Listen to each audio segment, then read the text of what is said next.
ఎలా ఉన్నారండి అందరూ? ఈ రోజు స్పెషల్ అయితే వేసవికాలంలో ఎంతో ఇష్టంగా చేసుకుని ఎంతో ఈజీగా అయిపోయే మజ్జిగ మిరపకాయలు, అదే రకరకాలుగా పిలుస్తారండి. చల్ల మిరపకాయలు, ఊర మిరపకాయలు అని, మేమైతే మజ్జిగ మిరపకాయలు అంటాము. ఎలా చేసేసుకోవాలో చూసేద్దరు కానండి.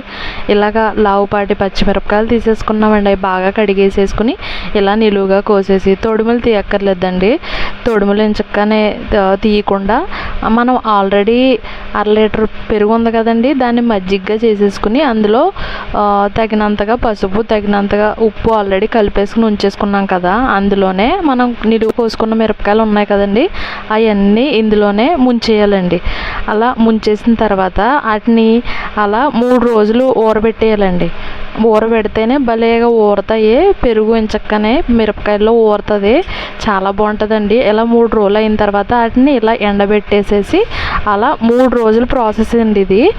ఈ మిరపకాయలు మళ్ళానే సాయంత్రానికి ఆ మిరపకాయలు అదే మజ్జిగలోని వేసేసుకుని మళ్ళీ మరుసటి రోజు మళ్ళీ ఎండబెట్టాలి. అలాగా 3 రోజులు చేయాలండి. 3 రోజులు చేసిన తర్వాత ఇలా ఎండిపోతే భలే, కానీ ఈ మంచిగా ఏపుకుని పప్పుల్లో నంచుకుని కొరికి తింటే ఉంటుందండి.